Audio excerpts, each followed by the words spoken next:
आज ज्योतिष में सुयोग कौन कौन से होते हैं इसके बारे में एक्सप्लेन करूंगा।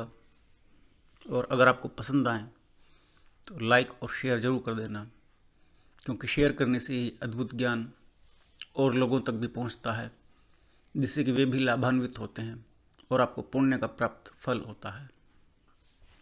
ज्योतिष में सुयोग क्या होते हैं? जिनसे जीवन में सुख एवं शांति की प्राप्ति होती है, जीवन आनंद से भर जाता है, मंगलमयता आ जाती है।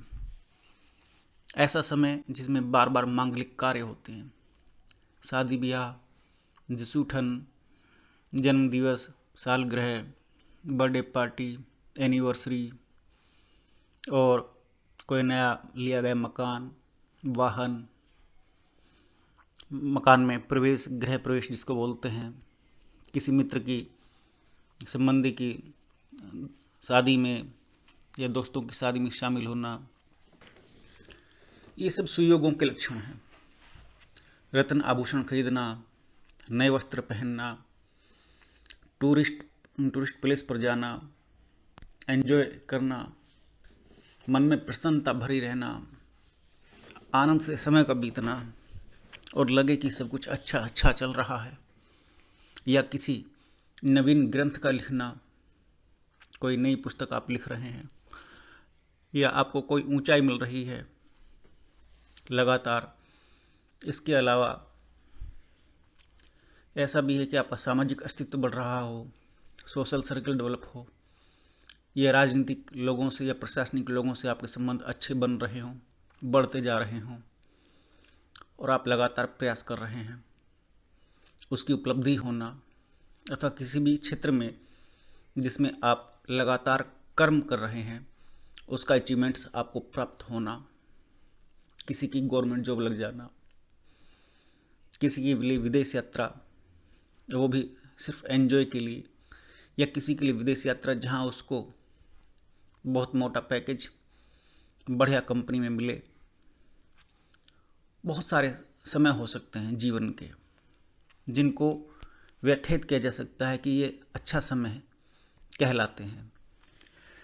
अच्छा समय वो भी है जब आप बैंक बैलेंस लगातार आपका बढ़ता जाए, अर्थात जितनी आपकी आमदनी है उस आमदनी से कई गुना, अर्थात जस्ट डबल आपके पास इनकम होनी शुरू हो जाए, वो भी अच्छे समय में गिना जाता है। और उस एक्स्ट्रा इनकम का संचित होना, ये सबसे बड़ा अच्छा समय माना जाता है, क्योंकि उससे आदमी के लिए शारीरिक मानसिक शांति रहती है। कई बार लेकिन ऐसा अद्भुत रिजल्ट्स देखने को मिलते हैं, और ज्योतिष में विशेष रूप से जब आप अध्ययन करते हैं कि मनुष्य को एक तरफ तो ऊंचाई मिलती है, मान लीजिए कैरियर में ऊंचाई मिलती है, दूसरी तरफ वो घर परिवार की तरफ से, फैमिली की तरफ से डाउन होता है, किसी की अचानक से एक्सीडेंटल डेथ हो जाती है, अथवा कोई बीमार पड़ जाता है। एक तरफ धन बढ़ रहा है तो दूसरी तरफ दूसरी कोई समस्या खड़ी हो रही है, वो महसूस करता है कि शांति नहीं है, पैसा तो है। ऐसा भी देखने को मिलता है। तो ज्योतिष में सुयोग और कुयोग क्या होते हैं, यही चर्चा का विषय है। सुयोग जितने किताबों में लिखे गए हैं उन सबसे कहीं अधिक सुयोग मैं वर्तमान में जीवन में देखता हूँ लोगों के, जो अपने कर्म और प्रयास से प्राप्त कर लेते हैं, लेकिन वो भी कहीं ना कहीं ज्योतिष में अप्लाई होते हैं। उनकी कुंडली के ऊपर, उनकी कुंडली के माध्यम से वो उन फलों को प्राप्त करते हैं। जैसे लग्नेश लगन में हो, हालांकि कोई सुयोग के रूप में नहीं, कहीं व्याख्यात नहीं है, लेकिन ये अपने आप में एक राजयोग है, सुयोग है। केंद्र का स्वामी केंद्र में ही है, त्रिकोण का स्वामी त्रिकोण में ही है। ये सिद्धांत काम करता है। चंद्रमा को सूर्य देखता हो, अर्थात यानी कि पूर्णिमा का जन्म हो गया, राजयोग स्वयं ही बन जाता है। चंद्रमा को बृहस्पति देखता हो, स्वयं ही राजयोग निर्मित हो जाता है। वैसे भी गज केसरी योग में निर्मित ये घटना हो जाती है जब चंद्रमा और बृहस्पति जी एक दूसरे से आमने सामने बैठते हैं। हालांकि चंद्रमा को बल प्राप्त होता है। चंद्रमा को जो भी उच्च ग्रह देखता हो, चंद्रमा उसका बल पी जाता है, अर्थात उस बल को ग्रहण कर लेता है। अर्थात चंद्रमा के पॉजिटिव फलों में 10 गुनी वृद्धि हो जाती है। ऐसा फल देखने को मिलता है। ये सुयोग का फल मिलना शुरू हो जाता है। ये दशाओं से अलग और जन्मपत्री के जो किताबें हैं उन सब से अलग फल आपको देखने को मिलेंगे। इसी तरह से चंद्रमा जब शनि, राहु अथवा मंगल या भिन्न भिन्न प्रकार से एक एक के माध्यम से, मान लीजिए चंद्रमा को शनि देखता हो, मान लीजिए चंद्रमा को राहु देखता हो या चंद्रमा को मंगल देखता हो, तो तीनों के फल जातक को दुखी और परेशान करेंगे। अगर वो नीचस्थ हैं, शनि, राहु, मंगल, तो निश्चित रूप से ही वो परेशान होना शुरू हो जाएगा। ऐसा भी देखने को मिलता है। चंद्रमा का अपना कोई ज़्यादा बल नहीं होता। जितना भी है, चाहे उच्च का है, चाहे अपने घर में बैठा है, चाहे कैसा भी है, 50% तो माना ही जाएगा। केवल इतना ही बल होता है। बाकी बलों को तो वो ग्रहण करता है। और उससे बनने वाले बहुत सारे राजयोग पुस्तकों में उल्लिखित नहीं है।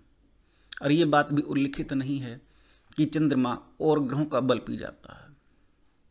अब बिल्कुल इस बात को ऐसे समझें जैसे सूर्य के साथ बैठने वाले कुछ ग्रह अस्त हो जाते हैं।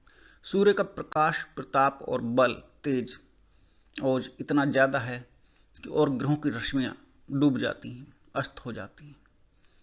जैसे सूर्य के सामने दोपहर में कोई दिया रख दो तो दिए की वैल्यू खत्म हो जाती है। उसी तरह से सूर्य के संपर्क में आने वाले ग्रहों की वैल्यू खत्म हो जाती है, अपना बल और फल दे पाने में असमर्थ हो जाते हैं, अस्त हो जाते हैं। तो ऐसा भी देखने को मिलता है। वो कुयोग में गिने जाते हैं। अस्त ग्रहों का फल या वृद्धावस्था के जो ग्रह हैं उनका फल नेगेटिव रिजल्ट्स देता है। देखने में लगता है कि बहुत अच्छा सुयोग बना हुआ है। मान लीजिए कोई सूर्य बुध आदित्य योग ले लेते हैं, सूर्य और बुध का योग। लेकिन बुध जब अस्त हो जाए सूर्य के साथ, तो बुध आदित्य योग का, बुध और आदित्य अर्थात सूर्य, बुध और सूर्य योग का कोई फल नहीं मिलेगा, बल्कि हानि हो सकती है। न्यूरो प्रॉब्लम्स हो सकती हैं। शरीर में कहीं ऐसी फुंसी जो बॉडी को गलाती हों, उसमें गड्ढा कर देती हों, ऐसी अवस्था भी प्राप्त हो सकती है। दांतों के गलने की बीमारी पैदा हो सकती है। दांत एक एक करके जल्दी से जल्दी गिर जाएं, ऐसा भी मिल सकता है।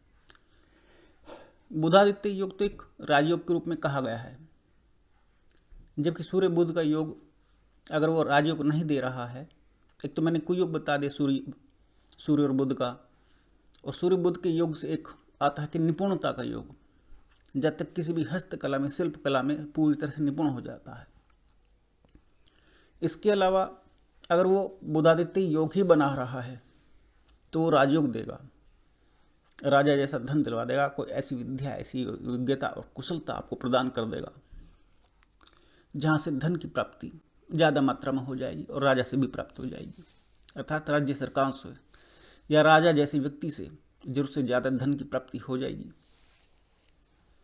ये संभव है और ये होता है, ये दिखता है। ये मैंने कुछ ज्योतिष के ऐसे फल कहे जो किताबों में देखने को नहीं मिलते, लेकिन जीवन में घटित होते हैं। और मनुष्य प्राचीन किताबों को लेकर के चाहे 100-150 किताब पढ़ ले, एक एक करके मिला ले, चेक कर ले, नहीं मिल पाते, नहीं बन पाते, फलों को प्राप्ति नहीं हो पाती। पिछले 40 साल के जीवन के अध्ययन से मैंने बहुत सारी चीज़ें जानी कि जो प्राचीन किताबें लिखी गई हैं उनकी वर्तमान में आधुनिकतम व्याख्या जरूरी है। मैं ऐसी पुस्तकें लिख रहा हूँ। इस साल में 2026 के अंत तक सभी किताबें उपलब्ध हो जाएंगी। अगर किसी प्रेमी को मंगानी हो तो मंगा सकता है, अध्ययन कर सकता है। अन्यथा चैनल पर तो वो निःशुल्क रूप से ही बढ़िया ज्योतिष सीख सकता है। और मैं अध्यात्म को एक्सप्लेन करता हूँ। अध्यात्म किसी भी मनुष्य को उसके अच्छे कर्मों के माध्यम से मोक्ष की प्राप्ति तक ले जाने का एक मार्ग है। अगर आपको मेरी बातें और ज्योतिष अच्छी लगती हो तो शेयर जरूर करें और सब्सक्राइब जरूर कर दें, जिससे कि आप ज्योतिष में डीप जा सकें। नमस्कार।